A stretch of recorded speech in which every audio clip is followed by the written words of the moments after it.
Dude, who knew Invincible Season 3 was gonna be the insane roller coaster of emotions I could have ever gotten in just 6, 7 episodes? I got a lot I want to talk about, but usually my introductions are worse than a crap trying to play Thumb War, so we're just gonna skip over that and jump straight into it. Today we're gonna be talking about the 3 most impactful characters in this season, in my opinion, and why they're in top 3, and what role they play. Of course, you're always welcome to guess, and all your comments are loved. Shout out to Robert Kirkman, Ryan Otley, and Coy Walker for creating this season. Spoilers.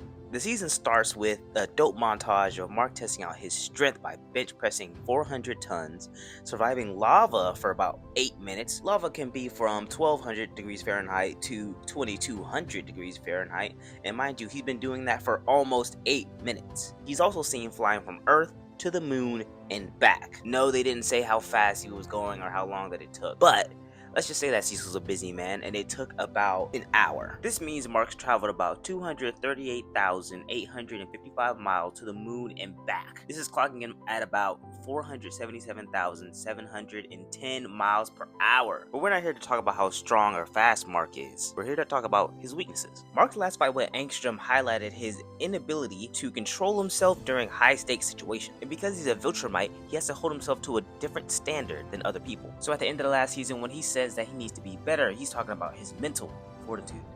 Bring in Cecil. Even though Cecil's only human, he has something that Mark lacks, and that is conviction. Cecil's willing to do anything and everything to save lives, even if that meant making a deal with the devil. This is why he doesn't look back or regret any of his actions he's made in the past, because he knows that his intentions were right at the time. Which is why I found myself gravitating towards Cecil in this season more than I did Mark. Mark hated himself for killing Angstrom, yet he also hated Cecil for reforming Darkwing and St. Clair. So in reality, what was he really expecting? Always thinking there's going to be a better option, but sometimes there's not. And even though Mark hates him right now, Cecil does a good job of ripping off the band-aid. Mark needs that conviction to deal with the number 2 conquest. First off, this animation style was beautiful, especially like as a CG Bros fan.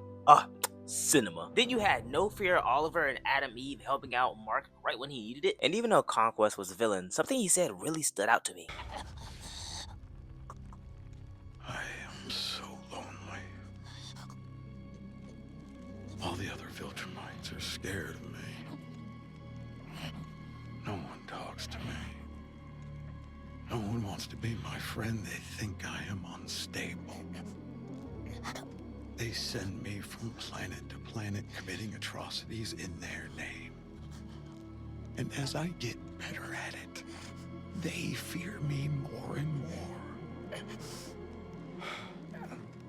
I am a victim of my own success. And if you're watching the whole episode, you're probably looking at this part like, yo, you are unstable, what the f? Because it felt so out of place for his character, but it wasn't out of place for the season as a whole. Throughout the entire season, we see the victims turn into villains, showing us that nobody is completely evil. And this is gonna make things complicated because they left Conquest alive. Number 3, Adam Eve. Are you asking me out? After falling out with Cecil and now having to watch after Oliver, it's safe to say Mark has a lot of emotional baggage. Adam Eve has been there to help him fight, get a job, make an email, and vent about his emotional superhero baggage that it seems like no one else really is there for him for. Maybe this is because her parents aren't reliable when it comes to her own emotions. So over time, Adam Eve becomes the pillar for Mark's emotional stability.